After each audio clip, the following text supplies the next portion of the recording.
and welcome back to the channel. If you're new here, welcome. My name is Kate. Here on this channel we do mom life together. I'm a Christian mama and a foster parent, so we talk a lot about that, but we do cleaning videos, parenting, systems and routines, just living your motherhood in excellence. Not just settling and reacting to our lives, but really living proactively with purpose and intention. So if any of that interests you, I would love to have you subscribe and join the community here.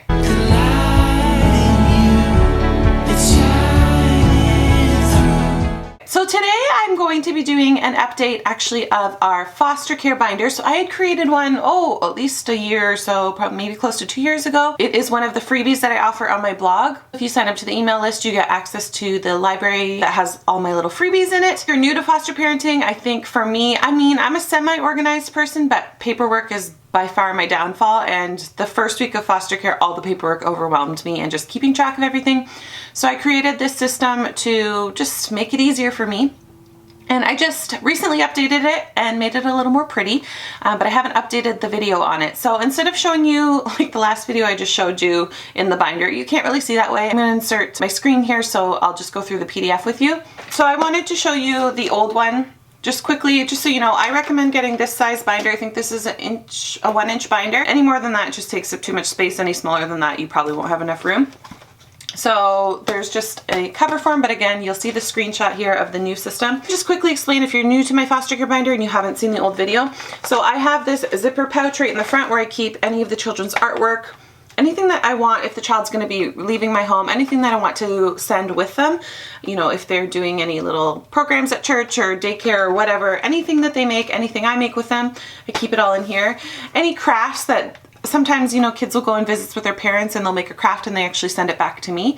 I always add it in there. It's their property, so when they do leave my home, it's all kept in this pouch. And if you are going to make a life book for that child, anything like that, I think it's important to have this pouch right as your first page. Also, if you don't, you're in a hurry and you don't want to file anything, you can just throw it in the pouch and know it's in a safe spot. I also keep a USB stick in here, so anything electronically that I need to file, or say like a big piece of artwork that won't fit in here, I'll take a picture of it and then add it to the USB sticks. Just little pieces of the child's life or any sort of information, especially if a child gets moved through homes, they can lose little bits of their childhood. So just try to be really intentional about keeping any sort of information safe, anything that they've made safe, if and when they do leave my home, that they have little bits of their childhood with them. I guess I'm not going to go through this whole thing, but I would recommend getting a bunch of sheet protectors for cover pages. You could just use like binder dividers for this and write it yourself, but I have designed it for you in the foster care binder printable. So if you just get little sheet protectors, I also just like that it's extra place to keep. Sometimes I'll get things that are maybe more formal documents. I don't necessarily want to punch holes in them. I can keep them in here, like I get plan of care meetings, so I can just slide them in the back. So I definitely recommend getting a bunch of these protectors. So something that's not in my foster care binder, just because I'd have to constantly be updating it and I want it to be a universal tool for you guys, I print out a calendar and I use 3 different colors to mark, how the visit went, was there a no-show, that sort of thing. And I will leave the link to the blog post that explains that more down, but let's get into the screenshot now and I will share the new foster care binder with you. So starting off, we have this pre-placement questionnaire. I print one of these for every child. I keep several of these stacked in the binder here. Then we have a place for your child info and name, date of birth, age, grade, date of placement, the caseworker's information, allergies, birth parents, contact info, anything like that I store here.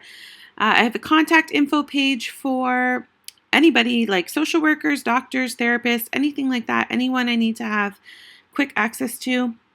Then I have a section for court records. I like to record exactly what happened at court each date, so I can print out several pages of these.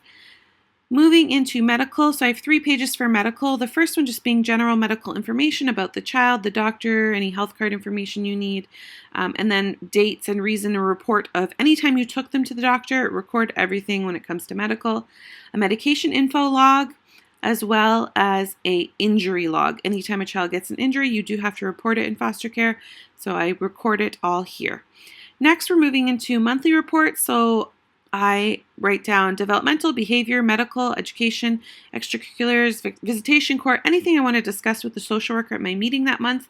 Then plan of care. We have plan of care sent to us, so I just stick them in here.